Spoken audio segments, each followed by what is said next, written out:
ये इसको सिर्फ एक एक्सीडेंट नहीं बोल सकते, क्योंकि ये घर से फन वीडियो बना रहे थे, स्टंट, और इनकी रील के चक्कर में मेरे बच्चे की जिंदगी चली गई। ये ऐसे लोगों की मेंटालिटी दिखाता है, क्योंकि इस लड़के के पहले भी बहुत सारे ओवर स्पीडिंग के चालान है, उसके बाद भी इसके बाप ने इसको रोका नहीं है, उसके बाद भी इसके पास कंटिन्यू गाड़ी है। और इन लोगों को लगता है कि हम पैसे के दम पे कुछ भी मनमानी कर सकते हैं, रोड पे जाके कुछ भी फन एक्ट कर सकते हैं।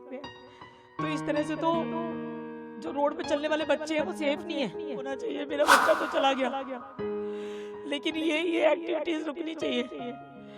मेरे बच्चे के लिए तो मुझे इंसाफ चाहिए। दिल्ली में द्वारका की सड़कों पर बिखरा हुआ खून सिर्फ एक हादसे का निशान नहीं, बल्कि एक मां के उन तमाम सपनों की आहुति है जिसे उसने 23 साल तक सींचा था। जी हाँ, मैं बात कर रही हूँ साहिल धनेश्रा की, जिसके हाल ही में एक सड़क हादसे में दर्दनाक मौत हो गई।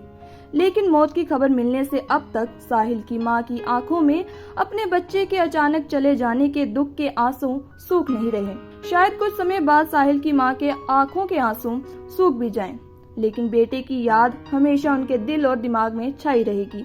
ऐसे में आइए पूरा मामला क्या है उसे विस्तार से समझने की कोशिश करते हैं। दरअसल ये घटना 3 फरवरी यानी मंगलवार की है, जहां द्वारका के लाल बहादुर शास्त्री कॉलेज के पास एक भयानक सड़क हादसा हुआ है। सूचना मिलते ही पुलिस जब मौके पर पहुंची तो वहां का दृश्य किसी डरावनी मंजर से कम नहीं था। सड़क पर एक स्कॉर्पियो कार, एक डिजायर कार और एक मोटरसाइकिल बुरी तरह क्षतिग्रस्त हालत में खड़ी थी। हादसा इतना खतरनाक था कि 23 साल के मोटरसाइकिल सवार साहिल धनेश्रा की मौके पर ही मौत हो गई। बता दें, साहिल अपनी सिंगल मदर ईना माकन का इकलौता बेटा था। उसका लक्ष्य विदेश जाकर मास्टर्स करना था, इसलिए अपनी मां पर बोझ बने बिना खुद ही मैनचेस्टर यूनिवर्सिटी के एडमिशन फॉर्म, डॉक्यूमेंटेशन और इंश्योरेंस की कागजी कार्रवाई पूरी कर रहा था।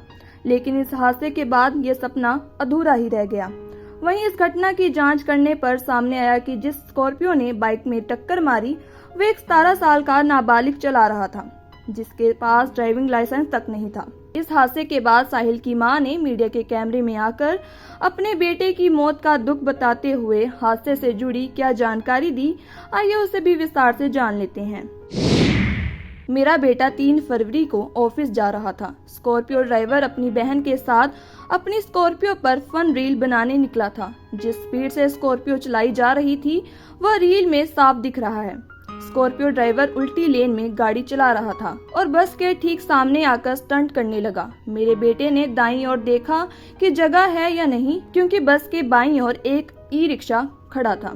स्कॉर्पियो पहले मोटरसाइकिल से टकराई और फिर सड़क के किनारे एक कैब ड्राइवर के बीच जा टकराई।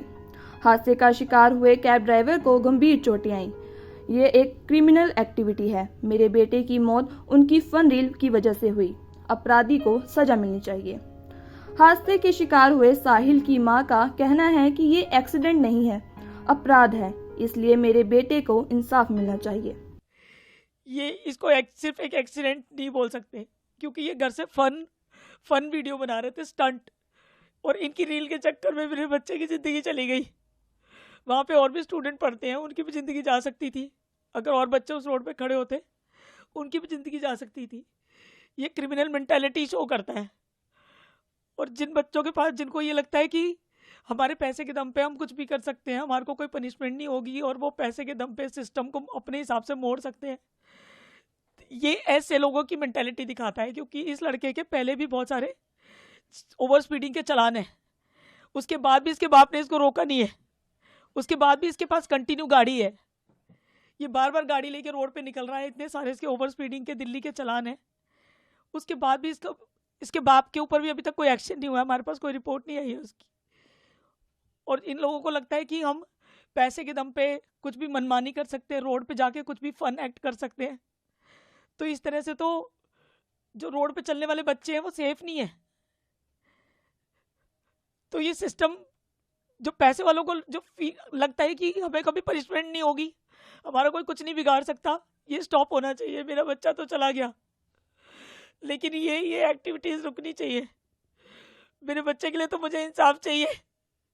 लेकिन ये जो अपनी मनमानी करते हैं पैसे के दम पे, अपने सिस्टम को मरोड़ के कि हमारे माँ बाप हमें पैसे देके बचा लेंगे, हमारा कुछ नहीं हो सकता, ये नहीं हो। फिलहाल पुलिस ने तीनों वाहनों को जब्त कर लिया है। साथ ही मैकेनिकल जांच, दस्तावेजों का सत्यापन और आसपास के सीसीटीवी फुटेज को भी इकट्ठा कर लिया गया है।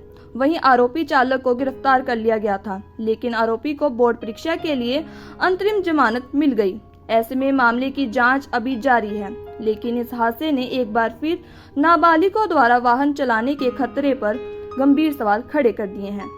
बहरहाल सवाल सिर्फ एक परिवार के उजड़ने का नहीं है, सवाल है हमारी सड़कों की सुरक्षा का। सवाल है उन फन रील्स का जो कुछ सेकंड की शोहरत के लिए किसी की पूरी जिंदगी छीन लेती हैं। अब देखना होगा कि क्या साहिल को इंसाफ मिलता है या ये मामला भी वक्त की धूल में दब जाएगा। फिलहाल के लिए इस खबर में इतना ही। देश और दुनिया की बड़ी खबरों के लिए देखते रहिए पंजाब केसरी टीवी। हमसे जुड़े रहने के लिए हमारे YouTube चैनल को सब्सक्राइब करें और नई वीडियो की नोटिफिकेशन के लिए बेल आइकॉन को दबाएं।